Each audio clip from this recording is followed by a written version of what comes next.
Good morning. Mr. Pat Condell, in one of his video presentations, most of which I greatly enjoy, claimed that the British were a bunch of cowards. Well, I would certainly agree with that when it comes to politicians and people who should know better. But I would like to let you know about some of the things that I've been busy with over the last 15 to 20 years. I've sent letters to politicians, government ministers, opposition ministers. I've made speeches. I've written essays and contributed at least one article to a magazine of political articles. I would like to read you a speech that I made in front of a panel of the Royal Commission of the House of Lords Reform in July 1999, in which I expressed my absolute horror and total disapproval of any suggestion that there should be ethnic group representation in the House of Lords or anywhere in Parliament. So this is the speech that I delivered. It was quite hard-hitting, I think. I would very strongly oppose any attempt by immigrant groups to push for ethnic or religious group representation within a reformed House of Lords. I believe it could be very badly abused. We have to plan for the future and remember this. Political and social fragmentation along ethnic or religious lines is the most notorious cause of civil wars in countries all around the world, and the thin end of the wedge cannot be tolerated in this country. This is one trap into which we must not fall. That is the scenario which caused all the trouble in the Balkans, Bosnia, Kosovo, and the rest, and a political situation of that nature cannot be allowed to take shape here.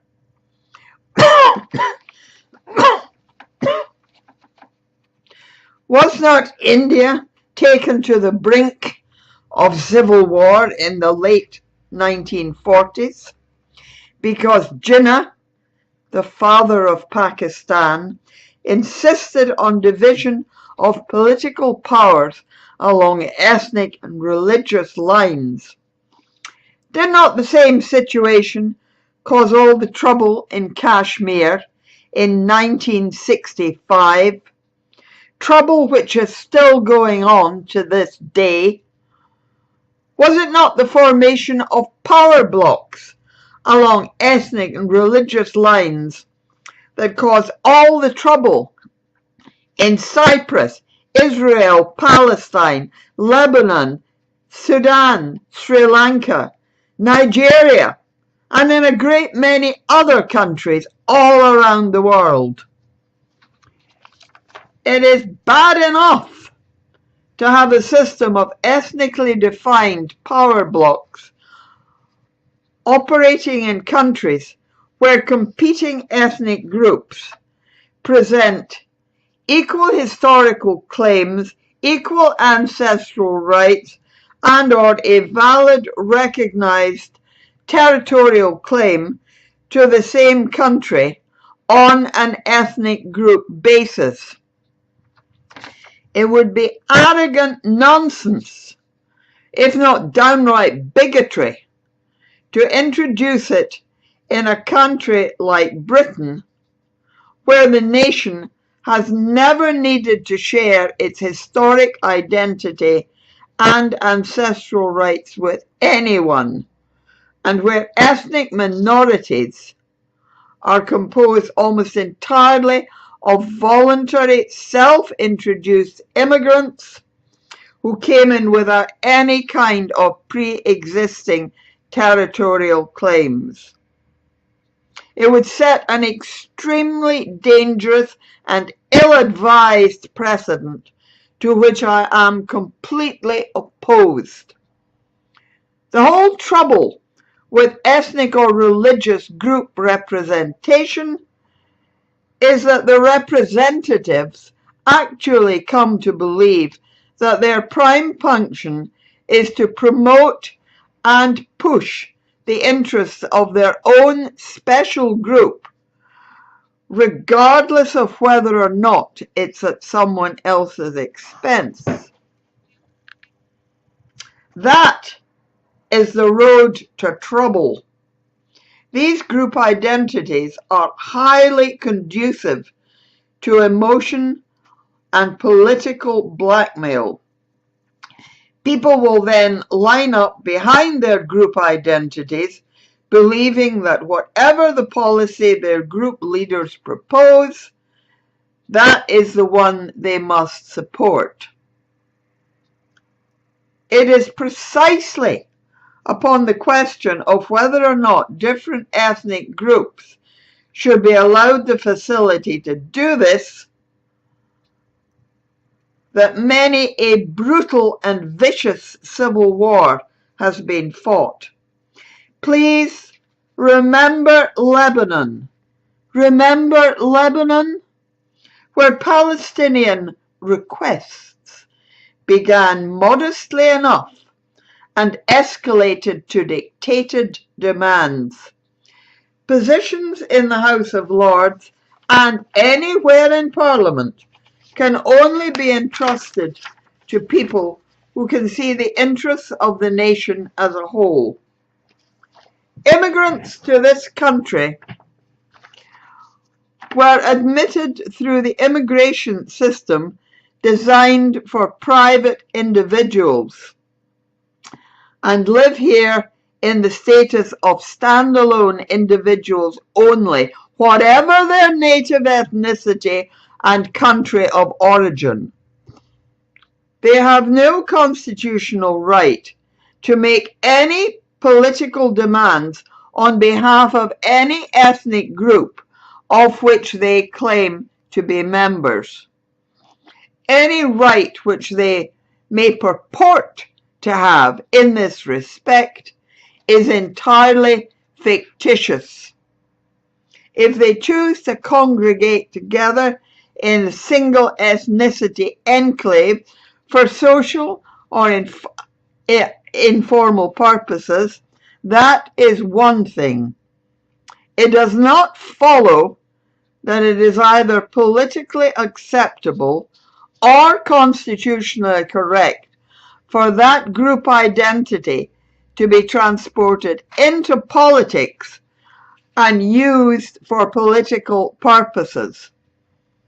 I believe that view was once expressed in a judgment in the USA, in words to the general effect that having the same land of origin or related ethnicity or shared religion does not entitle any immigrant groups to any special rights, privileges, or political considerations or concessions on that basis.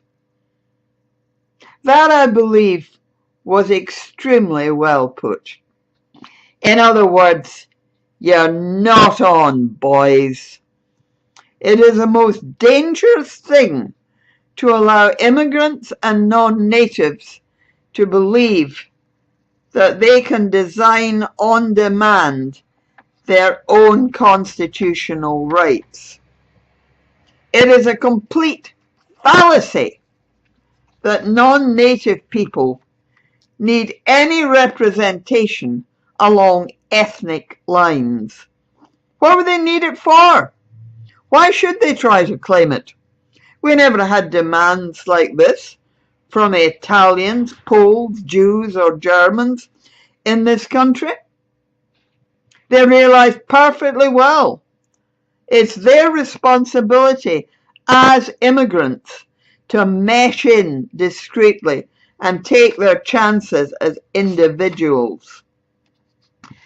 Non-natives must learn to keep the issues of their ethnicity and their religion out of host country politics.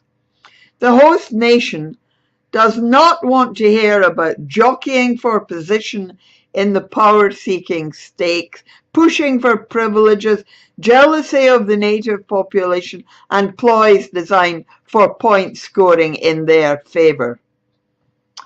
The most easily accepted non-natives are those who keep their group identity to a low profile. The most greatly resented ones are those who remain a large but tightly knit group and push their group identity to the highest political level possible. It has become strangely fashionable among certain non-native groups in this country to try to model themselves on the Black American population of the USA. That, however, does not mean they have any real case for following their example. Any notions of situational similarity do not stand up to close scrutiny. Non-natives in this country have nothing in common with them at all. Black Americans as an ethnic minority were involuntary immigrants at an early time in America's history, in the days when migrants crossed the Atlantic only once in a lifetime, where once they had underdog status in that country, this was not of their own choosing. They can rightly boast equal historical claim to the USA as their homeland and equal ancestral rights to the heritage of US citizenship alongside any American of European descent. They're fully entitled to defend their share of American national historic inheritance. Members of so-called ethnic minorities here, by contrast, came in as relatively recent voluntary immigrants at a time when travel back and forth halfway around the world is relatively cheap, fast, and painless. They knew they were leaving their own heritage behind to come to an alien mononational society. They were admitted on a goodwill basis as a matter of international courtesy. If they choose to abuse that goodwill by setting up an ethnically defined political power force, that will not endear them to the native British. The British do not owe them any political means of laying claim to a share of political power on an ethnic or religious group basis in a country and a society towards the building and development of which they can take none of the credit. Moreover, nobody needs to be a once and for all immigrant anymore. That's very old-fashioned. People can travel every year if they want to. The days of traveling to another country and being stuck there for life are long gone. It's much more modern and more satisfactory for non-native minorities to live here on a turnover basis. It greatly reduces the dangers and tensions of ethnic group rivalry. I must conclude, therefore,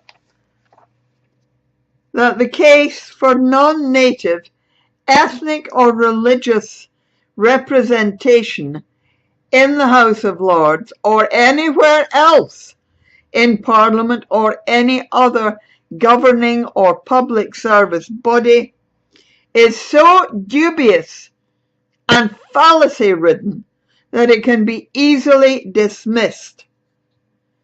What may seem innocuous to some would in fact be highly dysfunctional and a fatal mistake.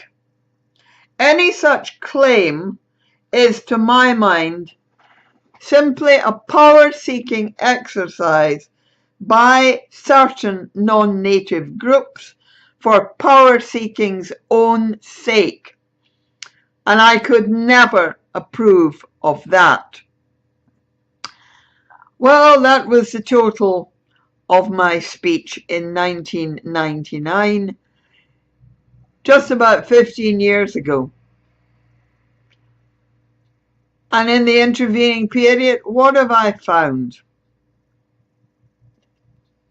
Schools in several cities being taken over for the almost exclusive use of one ethnic group or one non-native religion.